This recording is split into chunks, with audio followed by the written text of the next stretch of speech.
Good morning students. I hope आप लोग अच्छे होंगे और एंजॉय कर रहे होंगे अपनी स्टडी को। आइए डिस्कस कर लेते हैं section 180, one of the important section under Companies Act. See importance इसकी इसलिए है, आई पर्सनली सजेस्ट आप लोगों को सेक्शन 179 रीड करना चाहिए section 180 for a better clarity in concept. Section 179 आप लोग जानते हैं डिफाइन करता है बोर्ड पावर, और जब मैं बात कर रहा हूं बोर्ड की तो आप जानते हैं बोर्ड अपनी पावर कलेक्टिवली एक्सरसाइज करता है। इन सर्टेन केसेस हमने ऑब्जर्व भी किया था कि कंपनी के एक डायरेक्टर ने कंपनी के बेनिफिट के लिए लोन लिया। मैं सेक्शन 179 का एग्जांपल दे रहा हूं। तो क्या सर वो डायरेक्टर कंपनी के बेनिफिट के लिए लोन ले सकता है? हाँ, कंपनी के बेनिफिट के लिए वो लोन ले सकता है क्योंकि कंपनी की इंप्लाइड पावर है बोरोइंग, तो वो कंपनी के लिए लोन ले सकते हैं। लेकिन हमें यह समझना होगा कि वो लोन का ट्रांजैक्शन किस तरीके का है, किस लिमिट का है। क्लियर है? तो मैं ये नहीं कहूंगा कि लोन का मीनिंग हम यहां सिर्फ कह के छोड़ दें और लोन का मीनिंग कुछ भी कर सकते हैं डायरेक्टर्स, ऐसा नहीं है। यहीं पर सेक्शन 180 अपनी बात कहेगा। अगर 179 बात करता है पावर्स ऑफ बोर्ड, देन 180 मतलब सेक्शन 180 रिस्ट्रिक्शन इंपोज करता है on the powers of the board. अब इसका मीनिंग समझेगा। जब मैंने बोला रिस्ट्रिक्शन का मीनिंग साफ साफ है कि अगर आपको कोई एक्ट करना है तो उसके लिए कुछ सर्टेन प्रोसीजर है, उस प्रोसीजर को आपको फॉलो करना होगा। बिना उस प्रोसीजर को फॉलो किए कंपनी अगर वो बिजनेस को ट्रांजैक्ट करता है तो बिजनेस वैलिडली ट्रांजैक्ट नहीं माना जाएगा। तो उसके लिए क्या करना होगा उसे ध्यान से समझेंगे सेक्शन 180 को। क्लियर?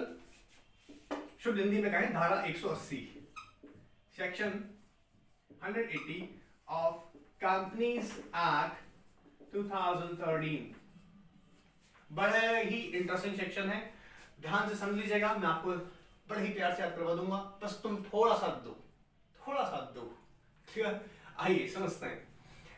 सेक्शन 180 कहता है रिस्ट्रिक्शन, बोल लीजिएगा, restriction on power of board के पास पावर है, ये हमने जाना सेक्शन 179 में, लेकिन रिस्ट्रिक्शन भी है।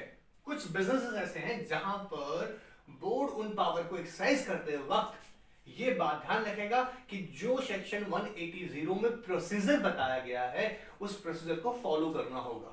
सर प्रोसीजर भी बताया है? हाँ, ध्यान सुनिएगा। देखिए अब कौन से वो बिजनेस ट्रांजैक्शंस होंगे उन्हें देखते हैं, फिर उनकी इंटरप्रिटेशन को समझेंगे। सेक्शन 180 का सबसेक्शन 1 क्लॉज ए, सबसेक्शन 1 क्लॉज ए ये कहता है अगर कंपनी सेल कर रहा है लीज पे या फिर डिस्पोज ऑफ कर रहा है, कंपनी किसी चीज को, अभी किसको करना बताता हूं, सेल, लीज और डिस्पोज ऑफ। अगर कंपनी सेल कर रहा है, लीज कर रहा है या डिस्पोज ऑफ कर रहा है, क्या अंडरटेकिंग कंपनी सेल कर रहा है, लीज कर रहा है या फिर डिस्पोज ऑफ कर रहा है, क्या अंडरटेकिंग। अब मैं पहले बता दूं जनरल मीनिंग में अंडरटेकिंग का मतलब क्या है। कंपनी की कोई डिवीजन, कंपनी की कोई यूनिट जिससे कंपनी को प्रॉफिट होता है, या कंपनी ने उस यूनिट डिवीजन में अपना पैसा इन्वेस्ट किया हुआ है। तो क्या कर रहे हैं, कंपनी अगर सेल कर रहा है उस अंडरटेकिंग को, लीज पे दे रहा है किसी को, या डिस्पोज ऑफ कर रहा है। सो डिस्पोज ऑफ सुनिएगा, एक सर्टेन टाइम बाद आप जानते होंगे कि एसेट्स की वैल्यू खत्म होने लगती है। ठीक है, तो उसे क्या करते हैं हम लोग, डिस्पोज ऑफ करते हैं, खत्म कर देते हैं। ठीक है, ऐसे अगर वो अंडरटेकिंग की वैल्यू की, उस अंडरटेकिंग में जो एसेट्स उसकी वैल्यू डिग्रेड हो रही है तो उसे कंपनी डिस्पोज ऑफ कर रहा है।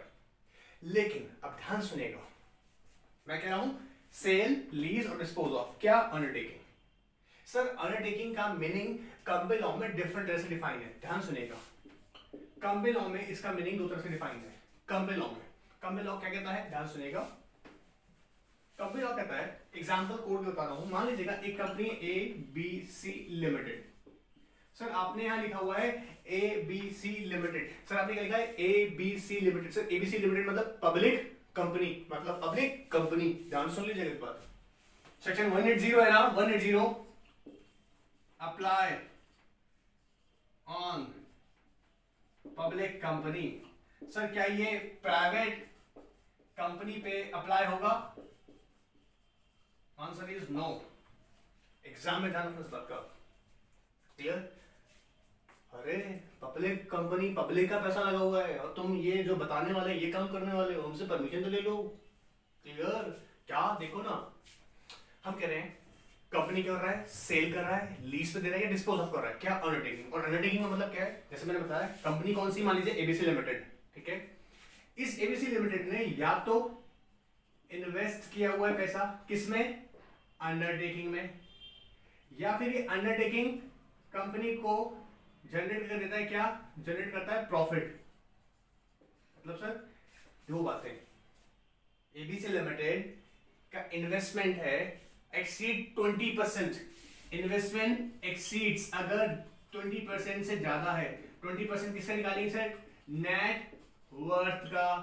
किसका निकालेंगे, नेट वर्थ। एबीसी लिमिटेड की नेट वर्थ का 20% से ज्यादा पैसा इन्वेस्ट है उस अंडरटेकिंग में। जैसे मैंने जनरल बताया, डिवीजन है, यूनिट या ब्रांच है, ठीक है, अंडरटेकिंग में 20% से ज्यादा उस कंपनी के नेटवर्क के 20% से ज्यादा। एग्जाम में गलती मत कर देना रे, 20% मत बोलना, मोर देन 20%, एक्सीड्स 20%, ठीक है। या फिर ये अंडरटेकिंग जो कि कंपनी की अंडरटेकिंग है, वो अंडरटेकिंग, ठीक है, कंपनी को, कंपनी के टोटल इनकम में 20% प्रॉफिट देता है जनरेट करके। कितना परसेंटेज, 20%, 20% प्रॉफिट। तो एबीसी लिमिटेड के टोटल प्रॉफिट में 20% प्रॉफिट जो जनरेट होकर आता है उस अंडरटेकिंग से आता है, और उस अंडरटेकिंग को कंपनी क्या करना चाहती है, सेल या लीज पे देना चाहती है किसी और को, या फिर डिस्पोज ऑफ खत्म करने का बात हो रहा है। अगर ये ट्रांजैक्शन हो रहे हैं, ध्यान सुन रहे हैं ना, अगर ये ट्रांजैक्शन हो रहा है, ऐसे अंडरटेकिंग को सेल, लीज या डिस्पोज ऑफ कर रहे हैं, क्लियर है। और ध्यान सुन लो, इसका मीनिंग और रीजन सुन लो, कहता है सेल, लीज और डिस्पोज ऑफ, होल और substantially whole, substantial, next word आया substantial whole of the undertaking. Sir substantial simple है, बहुत ध्यान सुनना। सब्सटैंशियल का मीनिंग है यहां पर 20% value of the undertaking, 20% value of the undertaking which means substantial. और सब्सटैंशियल मतलब बड़ा हिस्सा है सर, मतलब मान लीजिएगा उस अंडरटेकिंग की आज जो प्रेजेंट वैल्यू है वो है 100 करोड़, ठीक है। अब अगर उस 100 करोड़ की अंडरटेकिंग की वैल्यू कितनी है, 100 करोड़, अगर अगर हम उस अंडरटेकिंग के किसी पार्ट को सेल कर रहे हैं, लीज कर रहे हैं या डिस्पोज ऑफ कर रहे हैं, और वो उसकी वैल्यू कितनी है, 20%। अंडरटेकिंग की वैल्यू कितनी, 100 करोड़, 100 करोड़ का 20% कितना, 20 करोड़। और अगर सेल करते वक्त ट्रांजैक्शन की वैल्यू जो आ रही है वो 20 करोड़ है, तो सुनो ना प्रोसीजर, ये सेक्शन 180 अप्लाई हो जाएगा।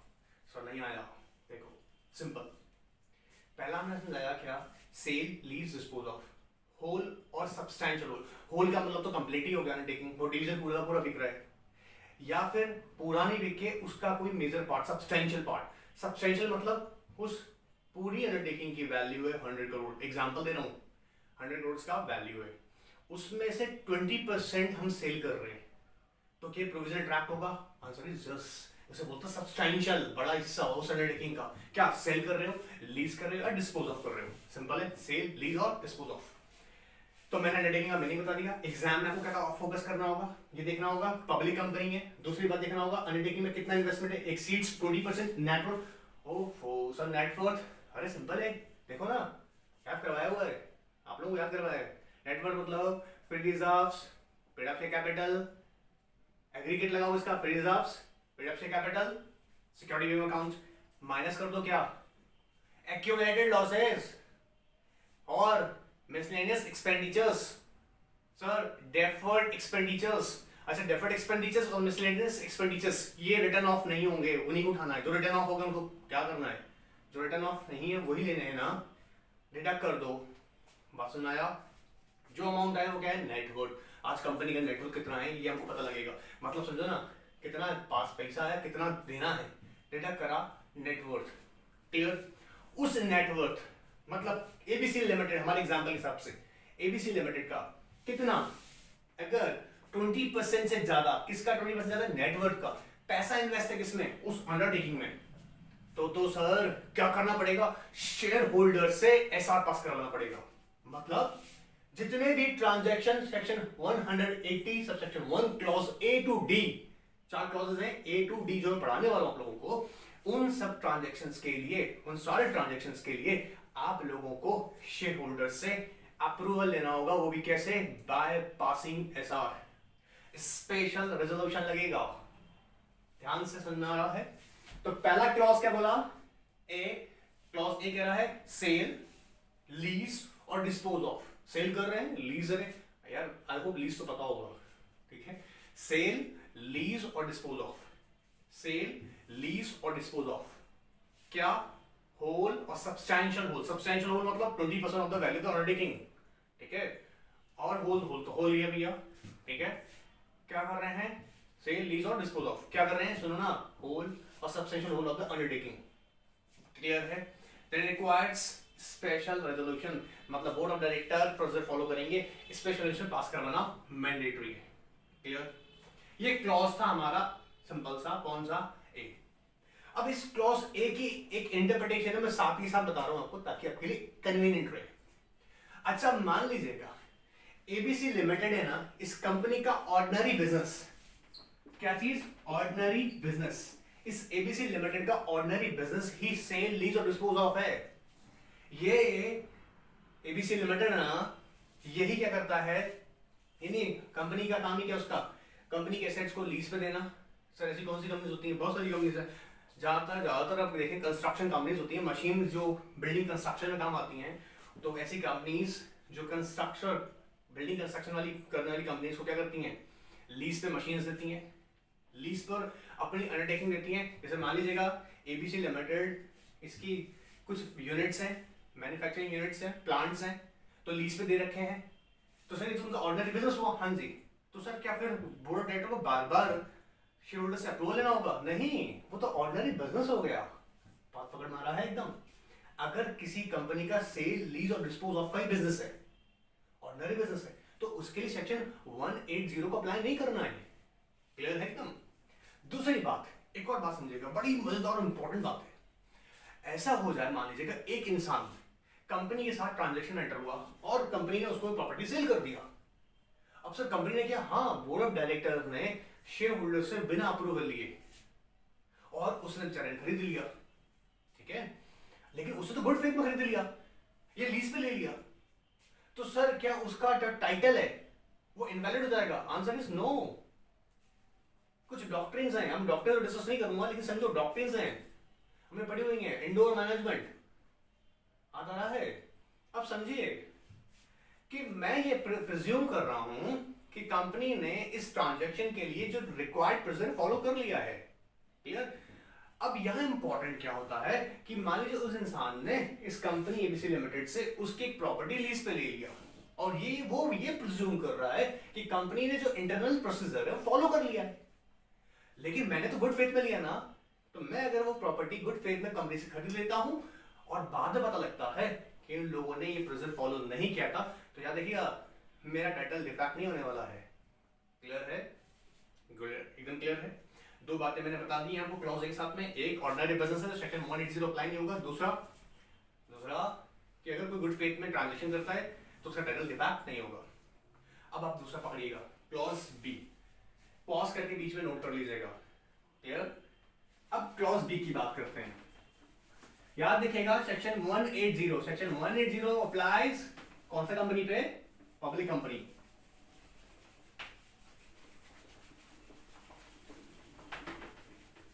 ऑलराइट, नाउ अब तुम ध्यान से सुनना बेटा। Clause B, clause B, clause B, clause B कह रहा है इन्वेस्ट अमाउंट ऑफ कॉम्पनसेशन। क्या sir? Invest amount of compensation, invest amount of compensation, invest amount of compensation, result of any merger या कोई अमलगमेशन हुआ है कंपनीज में। तो सुनो ना, बहुत सिंपल है। क्लॉज बी क्या कह रहा है? क्लॉज बी कहता है कंपनी ए कंपनी बी आपस में मर्ज हुई। कंपनी ए और कंपनी बी, सर कंपनी ए और कंपनी बी मर्ज हुई, कंपनी ए और कंपनी बी। ध्यान से सुन लेना एक बात आप लोग प्लीज। जब कंपनी ए और बी मर्ज हो रहा है ना, पब्लिक कंपनी में अप्लाई होता है 180 180 180 किस पर होगा? कंपनी कौन सी? Public company. तो कंपनी ए कंपनी बी, ठीक है, ये अगर मर्ज हो रही है, ठीक है, ये मर्ज हो रही है, और मर्ज होने के बाद में क्या होता है? नई एंटिटी क्रिएट होगी, एक न्यू एंटिटी क्रिएट होगा, क्योंकि दोनों ही बन गई, मर्ज हो गई है। अब मर्ज होने या अमलगमेशन होने के बाद में जो शेयर्स के वैल्यूज होती हैं, एक अमलगमेटिंग कंपनी, एक अमलगमेटेड है, ठीक है, तो क्या होगा? इनके जो शेयर की वैल्यू के जो डिफरेंसेस होंगे वो पे ऑफ किए जाएंगे टू द अदर कंपनी जो मर्ज हो गई हैं, जो मर्ज हो रही हैं आपस में, ठीक है। क्यों दिए जाएंगे सर? शेयर, ताकि यार समझो ना, मेरा शेयर होल्डर होगा, तुम तो चीट किया है, ठीक है। अमल कमीशन का प्रोसेस है वो पूरा जानते होंगे, नहीं है तो वो भी जल्दी आएगा वीडियो, अदरवाइज थोड़ा सा समझाने के लिए कह रहा हूँ। तो हम क्या करेंगे, उन शेयर्स की जो वैल्यू को शेयर होल्डर्स जो हैं, अब कभी मान लीजिए कंपनी जो है जो मार्ज हो रहा है, तो मार्ज होने के बाद में उस कंपनी के जो रिजल्टिंग शेयर्स होते हैं उसकी वैल्यू इंक्रीज हो जाएगी, या जो डिफरेंसेस होंगे वो पे ऑफ किए जाएंगे in the as a form of compensation. अब जो पैसा मान लीजिए कंपनी के पास आया, कब? अमलगमेशन के पास, मर्जर के बाद, ठीक है, उस पैसे को कंपनी इन्वेस्ट कर रहा है। आप समझ के देखो इस बात को, इंपॉर्टेंट क्यों है। ये शेयर होल्डर्स कौन है हमारे? पब्लिक कंपनी के। पैसा एग्जैक्टली देखा जाए तो किन का होता है? इन लोगों का ही है। अब हम उसी पैसे को इन्वेस्ट कर रहे हैं कहीं पर, तो कंपनी अगर उस पैसे को इन्वेस्ट करेगी, कौन सा इन्वेस्ट पैसा? जो कि कहां से है? मार्जर या अमलगमेशन से, ठीक है। उस पैसे को अगर इन्वेस्ट कर रही है तो याद रखिएगा शेयर होल्डर से अप्रूवल लेना होगा। कैसे? By passing SR. याद रखो ना, सिंपल सा बात, ए टू डी जब मैं बोलने वाला हूं क्लॉजेस, इन सब में आपको चाहिए एसआर, क्लियर? अब एक बात समझना, लेकिन ये अप्लाई कहां नहीं होगा? अगर इन्वेस्टमेंट जो है ना, इन्वेस्टमेंट अगर ट्रस्ट सिक्योरिटीज में हो रहा है, सर क्या? अगर इन्वेस्टमेंट इन ट्रस्ट सिक्योरिटीज है, ट्रस्ट सिक्योरिटीज है, तो आपको अप्रूवल लेने का कोई जरूरत नहीं है। क्या सर? सर ट्रस्ट सिक्योरिटी क्या होता है? सिंपल है, जितनी भी सिक्योरिटीज इशू की जाए by creation of trust, I hope थोड़ी सिक्योरिटी आप समझ ली होगी, by creation of trust, like mutual fund investments कैसे होते हैं? By creation of trust. Bank जो सिक्योरिटीज इशू करता है वो कैसे करता है? By creation of trust. तो अगर सर मतलब और सुनो थोड़ा सा, जिसमें कॉम्बिनेशन होगा डेब्ट इंस्ट्रूमेंट प्लस इक्विटी का, जैसे हाइब्रिड सिक्योरिटीज भी बोलते हैं, बेसिकली इनकी ड्यूरेशन कैसे होती है? लॉन्ग टर्म पीरियड की, लॉन्ग टर्म पीरियड की, क्लियर? तो जहां ट्रस्ट क्रिएट करके सिक्योरिटीज बनाई जा रही हैं, अगर कंपनी उसमें पैसा इन्वेस्ट कर रहा है, कौन सा वाला? जो कि रिजल्टिंग अमाउंट है, ऐसा कॉम्पनसेशन कहां से आया था? मर्जर और अमलगमेशन के बाद में, उस केस में परमिशन नहीं लेना पड़ेगा। अगर ट्रस्ट सिक्योरिटी के अलावा कर रहे हैं तो परमिशन मतलब शेयरहोल्डर से अप्रूवल लेना पड़ेगा, क्लियर? ये क्लॉज बी। ए क्लियर हुआ, बी क्लियर हुआ। अब हम सुनिएगा सी को। सी बड़ा मजेदार है।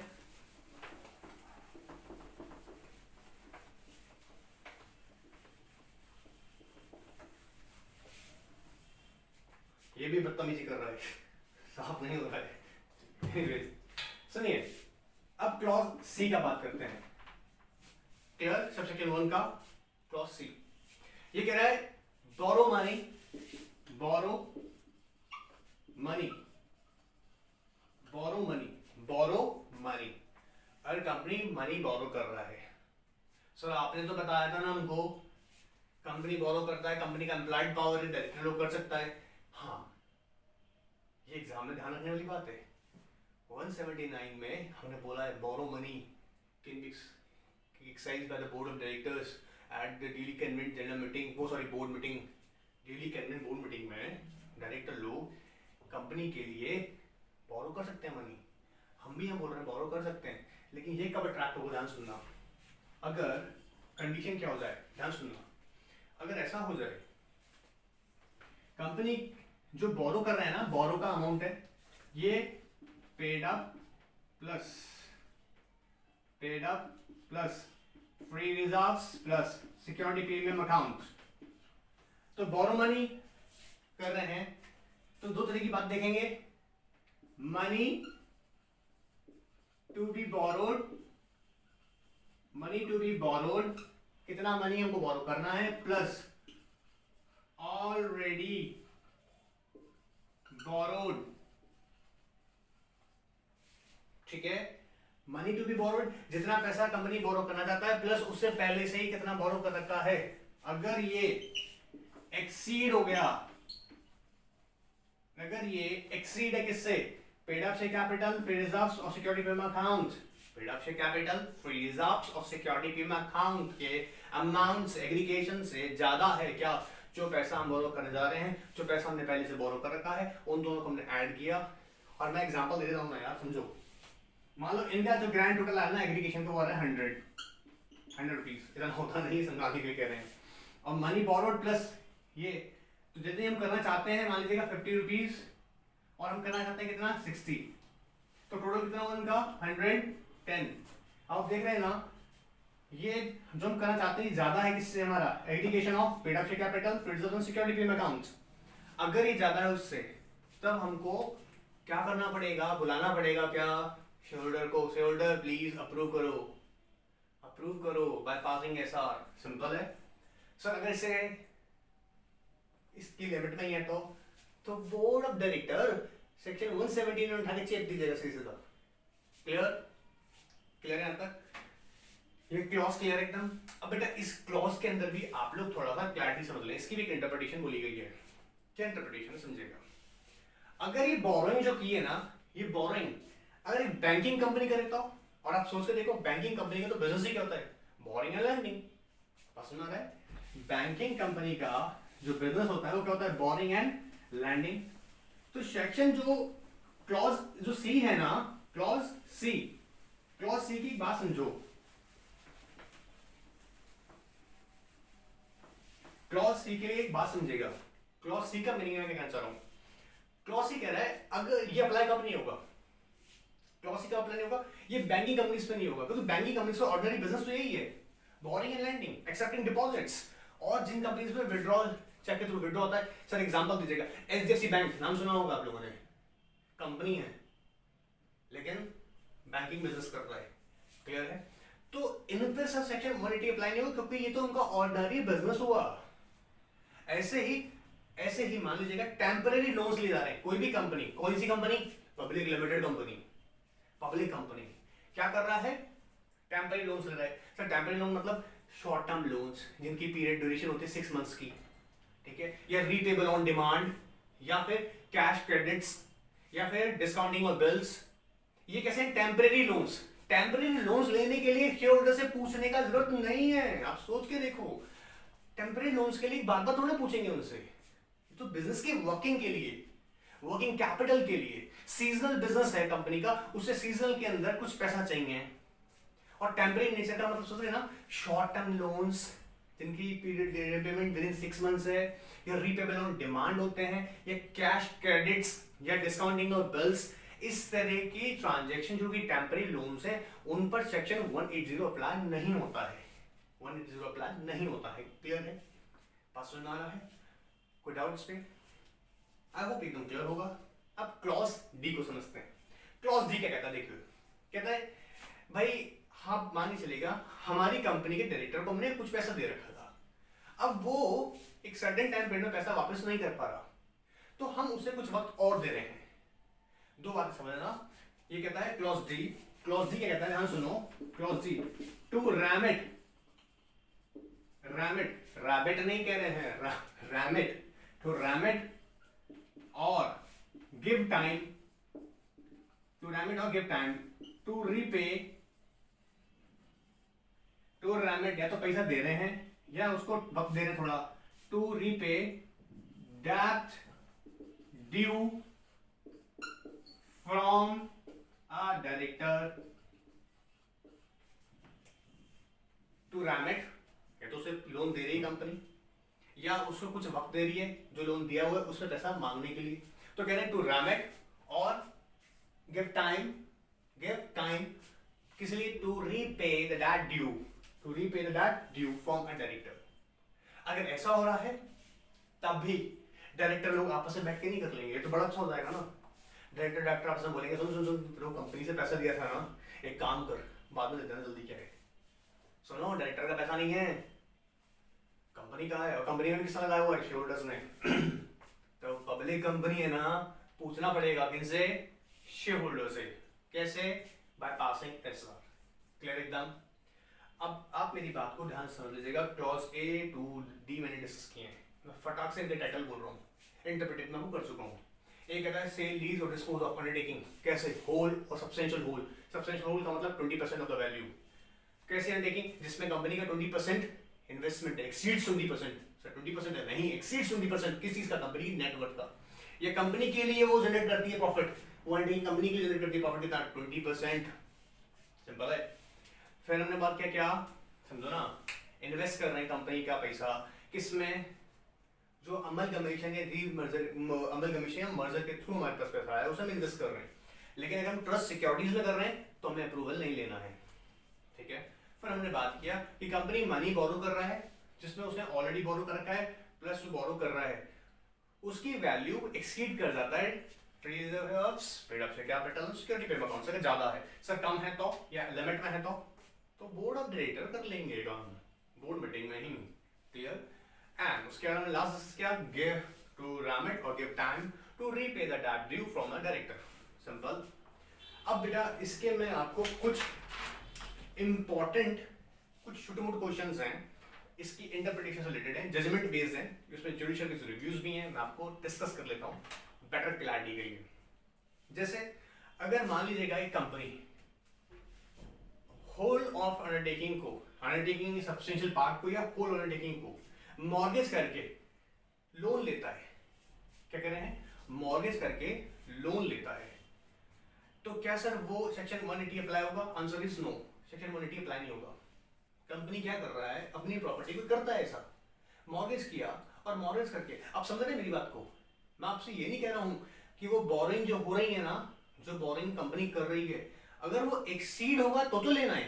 मैं आपसे कह रहा हूं, आपने सर क्या करा, कंपनी की अंडरटेकिंग है, उस अंडरटेकिंग को किसी बैंक को गिरवी रखा है और उसके बदले उनसे फाइनेंशियल असिस्टेंस लेने, फाइनेंशियल मतलब कुछ पैसा लिया, अगर जो पैसा ले रहे हैं ना वो विद इन द लिमिट है तो सेक्शन 180 अप्लाई नहीं होगा। मैं कहना चाहता हूं आपसे, अंडरटेकिंग कहां रखी है, मॉर्गेज की है। सर मान लीजिए जो बोरिंग हो रही है, ये बोरिंग तो हो रही है, हाँ बोरिंग हो रही है, लेकिन सर अगर मान लीजिए लिमिट के बियॉन्ड चला गया, कौन सी limit, paid up free capital, free reserve security payment, तो परमिशन लेना पड़ेगा, नहीं हुआ तो नहीं लेना पड़ेगा, सिंपल है। तो कंपनी अगर अपनी अंडरटेकिंग को मॉर्गेज करता है और उसके बदले लेता है लोन्स, तो याद रखिएगा अप्लाई नहीं होगा 180।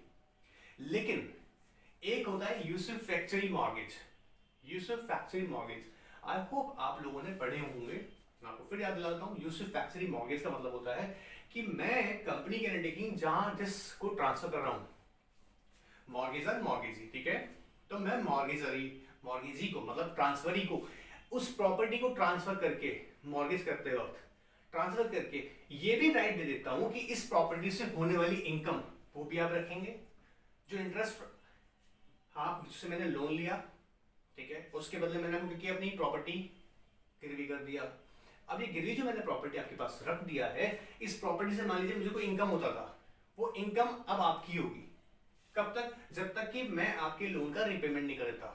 तो इन शॉर्ट क्या कहेंगे, यूसुफ फैक्टरी मॉर्गेज में क्या होता है कि कोई ऐसी प्रॉपर्टी जिससे कोई इनकम जनरेट हो रही है और उसी को आपने उस प्रॉपर्टी को गिरवी रख के लोन ले लिया, तो उस प्रॉपर्टी को जिसको आपने गिरवी किया है उससे जो होने वाली इनकम है वो अब आपकी नहीं होगी, किसकी जाएगी, ट्रांसफरी की, मॉर्गेजी को। मॉर्गेजी कौन होता है, जिससे आपने लोन लिया है, ठीक है, और जिसके पास आपने प्रॉपर्टी सरेंडर की है। अगर यूसुफ फैक्टरी मॉर्गेज है, ये ट्रांजेक्शन मैंने बताया ऐसा है, तो याद रखिएगा एसआर लगेगा, स्पेशल रेजोल्यूशन चाहिए, क्लियर एकदम। ऑलराइट, अब एक बात सुनिए, छोटे छोटे क्वेश्चन है, इंपॉर्टेंट है। सर मान लीजिएगा किसी कंपनी की अंडरटेकिंग क्लोज है, बंद है, कोई यूनिट है मतलब वो बंद है, तो सर क्या 180 भी उस पर अप्लाई होगा, नहीं। अगर किसी क्लोज यूनिट को सेल किया जा रहा है, क्लोज यूनिट को सेल किया जा रहा है, बंद यूनिट पड़ी है यार, तो सर 180 अप्लाई होगा, नहीं। आपने ध्यान दिया होगा ना 180 कैसे अप्लाई हो रहा है, या तो कंपनी ने इन्वेस्टमेंट किया हुआ है, कंपनी के लिए प्रॉफिट बना रहा है, मतलब एक्टिव अंडरटेकिंग, सेक्शन 180 की डिमांड में आता है एक्टिव अंडरटेकिंग, एक्टिव होनी चाहिए, क्या ये एक्टिव है, नहीं, क्लोज अंडरटेकिंग पे सेक्शन 180 अप्लाई नहीं होता है, ध्यान से रखिएगा। और कुछ बातें सुनिएगा ध्यान से, लीज के भी ऊपर बात सुनिएगा, लीज का एक इंपॉर्टेंट कंसेप्ट है, अगर हम ध्यान समझेंगे, लीज में देखिए, लीज जब किया जाता है ना तो राइट्स भी दिए जाते हैं, किसको, लेसी को। लेसी का राइट्स क्या होते हैं? उस प्रॉपर्टी को कंट्रोल करने के, उस प्रॉपर्टी को एंजॉय करने के फॉर सर्टेन पीरियड, जितना कि लीज में लिखा होगा, तो तभी लीज कंप्लीट है। लेकिन मान लीजिएगा कंपनी सिर्फ अपनी फैसिलिटीज को एंजॉय करने के लिए दे दी है किसी को, तो वो लीज नहीं है, तो वो सेक्शन 180 में फॉलो नहीं होगा। सो एंजॉय करने का मतलब समझाता हूं। देखिए, कंपनी ने अपनी किसी मशीन को लीज पे किसी को दिया, लेकिन पूरा का पूरा कंट्रोल कंपनी का उस पर, मतलब कंपनी उस पर रेंट चार्ज करता है और शाम होते होते वो प्रॉपर्टी वापस ले लेता है उससे, फिर अगले दिन देता है, शाम होते वापस ले लेता है। तो वो एक सर्टेन टाइम पीरियड के लिए, कैसे? विदाउट कंट्रोल, लेसी का कंट्रोल नहीं है उसके ऊपर, कंट्रोल किसका है? पूरा का पूरा कंपनी का ही। ऐसी लीज को सेक्शन 180 में कवर नहीं किया गया है, ध्यान रखिएगा इस बात को भी। क्लियर? एक और क्वेश्चन सुनिएगा। सर मान लीजिएगा ऐसा हो कि आर्टिकल में ये लिखा हुआ है कि कंपनी के डायरेक्टर्स कंपनी का अंडरटेकिंग सेल कर सकते हैं, डिस्पोज ऑफ कर सकते हैं। ये जो भी मैंने अभी बिजनेस आपको बताए A to D, clause A to D में, ये आर्टिकल में लिखा है कंपनी के ऑलरेडी कि बोर्ड ऑफ डायरेक्टर को हमने पावर दे दिया, ऐसा कर सकते हैं। तो क्या ये वैलिड होगा? आंसर इज नो, ये वैलिड नहीं है। क्योंकि समझिएगा 180 की डिमांड क्या है? 180 की डिमांड है कि जब एक ए टू डी क्लॉजेस ट्रांजैक्ट किए जाएंगे तो इसके लिए बोर्ड ऑफ डायरेक्टर को मीटिंग करना है, उन्हें नेसेसरी अप्रूवल पास करना है और उसके बाद शेयर होल्डर से ऐसा पास करवाना है। सिंपल एकदम, कोई दिक्कत है तक? तो आर्टिकल में लिखा हुआ है नहीं, बोर्ड ऑफ डायरेक्टर को कंप्लीट प्रोसीजर फॉलो करना पड़ेगा। सर अगर एग्जाम में आ जाए लिखा हुआ कि शेयर होल्डर ने रेजोल्यूशन पास करके, क्या बोल रहे हैं? रेजोल्यूशन पास करके डायरेक्टर्स को ऑथराइज कर दिया है, क्या ये वैलिड है? नहीं, ये भी वैलिड नहीं है। जब लिखा आता है रेजोल्यूशन पास होना, ये होता है ऑर्डिनरी रेजोल्यूशन। स्पेशल रेजोल्यूशन के लिए सही और साफ इंटरप्रिटेशन क्या है? वहां लिखा होगा स्पेशल रेजोल्यूशन।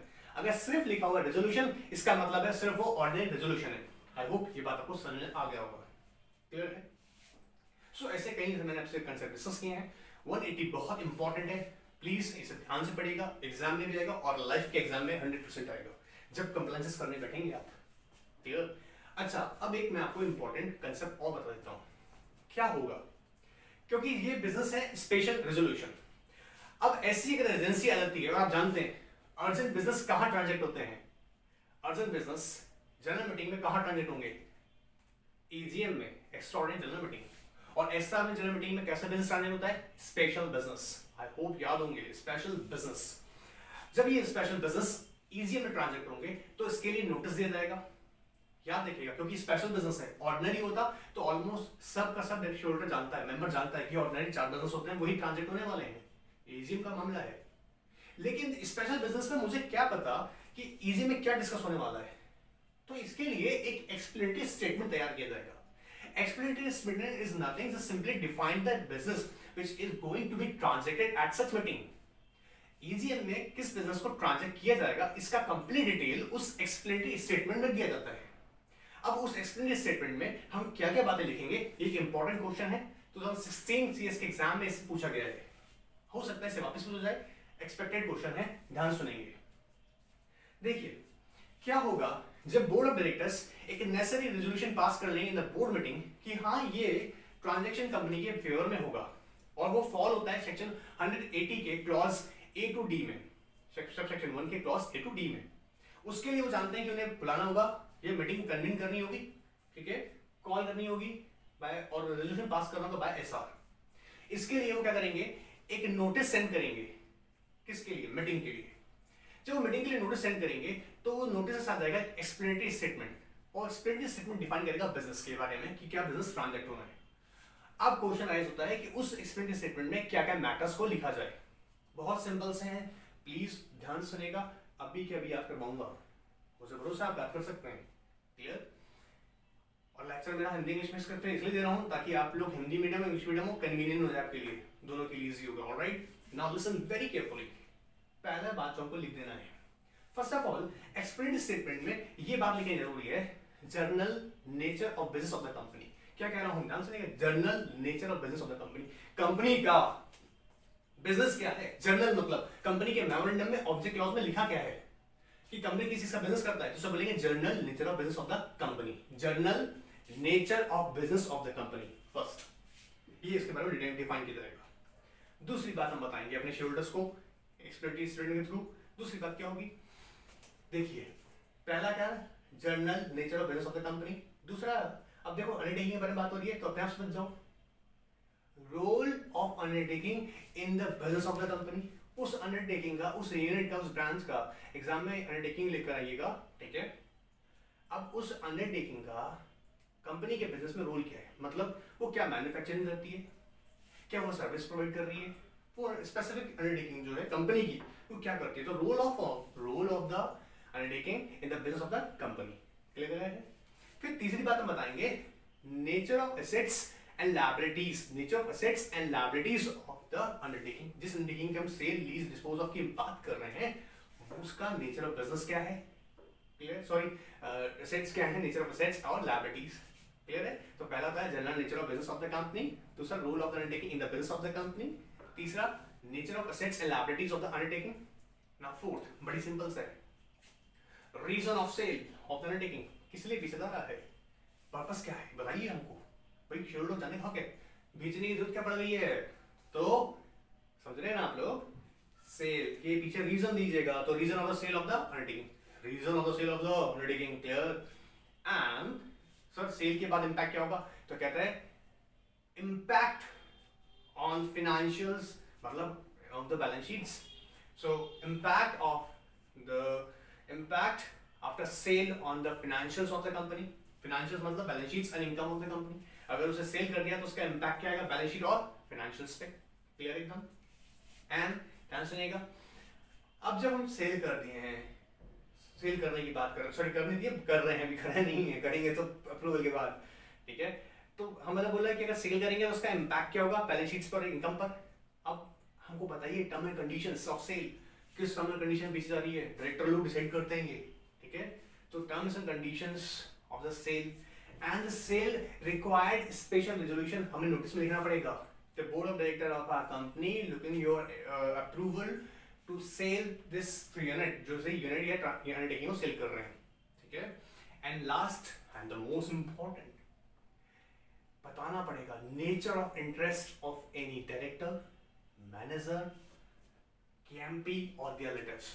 जो सेल हो रहा है, ये जो भी ट्रांजैक्शन हो रहा है, उस ट्रांजैक्शन में ए टू डी के क्लॉजेस में किसी डायरेक्टर का, मैनेजर का या केएमपी या उनके रिलेटिव्स का कोई इंटरेस्ट अटैच है नहीं। इंटरेस्ट का मतलब यार जानते हो रे, मतलब इनका लेना देना तो नहीं है, जैसे सेल कर रहे हैं वो इनका रिलेटिव हो या खुद ही केएमपी हो, उसमें इंटरेस्टेड हो, क्लियर है। तो एक्सप्लेनेटरी स्टेटमेंट में जो मैंने आपको बातें बताई हैं, ये आपको लिखनी होंगी, बतानी होंगी। एग्जाम में इस पे क्वेश्चन पूछा गया हुआ है, इसलिए कह रहा हूँ एग्जाम में आएगा तो वो बताना पड़ेगा कि आपको हो सकता है पूछेगा, being a company secretary advise the board of director write down the matters which are required to be listed under the explanatory statement. तो ये मैटर्स जो मैंने बताए आपको गाइड करने होंगे, लिखने होंगे, क्लियर है। आई होप यहाँ तक आपको क्लैरिटी आ गई होगी, समझ में आया होगा, नोट्स आपके पास आ रहे हैं। और दूसरी बात, जिन स्टूडेंट्स के पास नोट्स नहीं है या फिर जिनके पास मेरे नोट्स नहीं है, कोई और नोट्स हैं, आप उससे भी इस वीडियो को सुन के, पढ़ के, देख के रीड कर सकते हैं। मैं जो वीडियोस बना रहा हूँ या आपको दे रहा हूँ, ये एब्सोल्युटली अमेंडेड है पब्लिश के डेट के हिसाब से। जो पब्लिश आपके यहाँ पे वीडियो की आ रही है, ये आपको अमेंडेड है, क्योंकि मैं फॉलो कर रहा हूँ एमसीए को, मिनिस्टर ऑफ कॉर्पोरेट अफेयर्स को, प्लस आईसीसीआई की गाइडेंस को। ऑलराइट, सो एंजॉय कीजिएगा। Goodbye, take care.